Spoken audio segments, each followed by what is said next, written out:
Сәлеметсіңдер ме балалар? Қазақ тілі пәнінен 12-ші сабақ я әрпінің жазылуы тақырыбын өтеміз. Балалар, алғашқы жаттығуға қарайық. 52-ші жаттығу мәтінді мәнерлеп оқы. Мәтіннің тақырыбы жақсы бала. Аян тәтесінің баласы екеуі саябаққа барды. Олар жолда Әлиямен кездесіп қалды.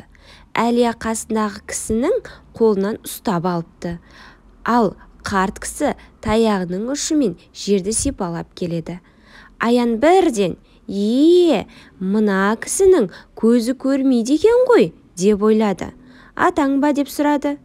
Аян қартты иегінен нұсқап, көрші тұрамыз деп, Әлия басын изеді. Осы кезде қария, бұл қай бала деп құлағын тосты. Аян сасып қалып, ассалаумағалейкум, ата деді дауыстап. Аман бол балам, көп жаса, деді қария. Шамасы Әлияны білесің ғой, деймін. Ата, деді Әлия, біздің сыныпта оқиды. Жақсы бала.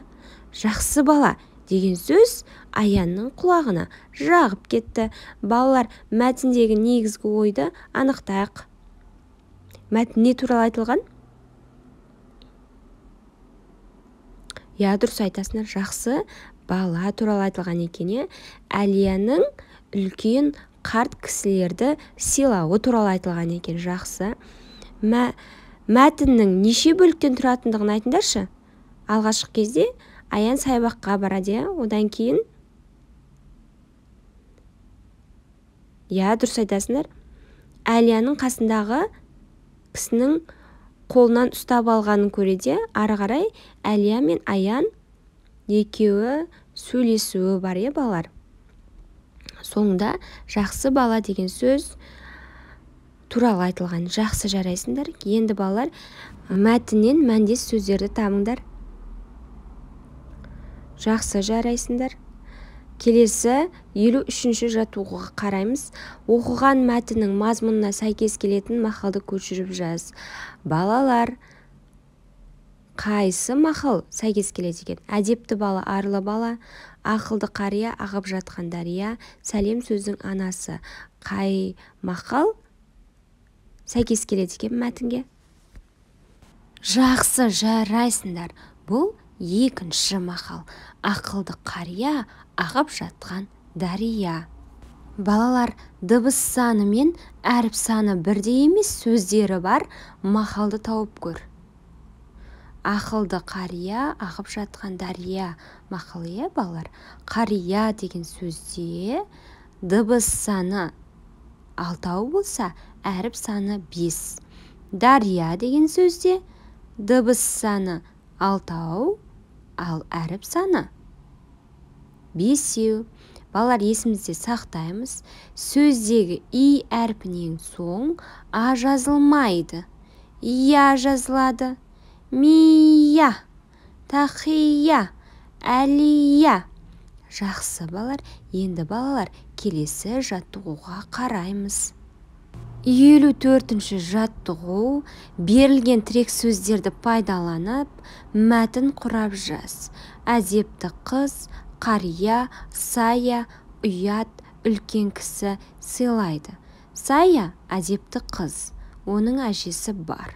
Саяны әжесі ұят әрекеттерден тыйып, қарияларды сыйлауға тәрбиеледі деп мәтін құрап жазсақ болады. Балалар, енді келесі 55-ші жаттығуға қараймыз. 55-ші жаттығу. Саяның себетінде әрпі кездесетін сөздер бар ма? Бар екен. Жақсы. Қияр, пияз деген сөздерде әрпі кездеседі. Жақсы балалар. Енді келесі 56-ші жаттығуға қараймыз. Мәтінді түсініп оқы. Мәтіндегі кейіпкерлерді анықта. Алдиярдың атасынан сұрамайтын нәрсесі жоқ. Ата, осы ертегіде айтылатын желмая дегеніміз немене? Балам, желмая жүйріктің жүйрігі ғой. Мына біздің жалғыз өркешті нар түйені көрдің бе? Осының ұрғашысын қазақ Мая деп те атайды. Осылардың ішінде желдей ескен жүйріктерін желмая дейді. Авторы Оразбек Сәрсенбаев. Балалар, мәтіннен я әрпі бар сөздерді тап. Жақсы. Алдияр, желмая, мая деген сөздерде я әрпі бар. Жақсы. Балалар, осымен сабағымыз аяқталды. Каналға жазылуды, лайк басуды ұмытпаймыз. Сау болыңдар. Келесі сабақта кездескенше.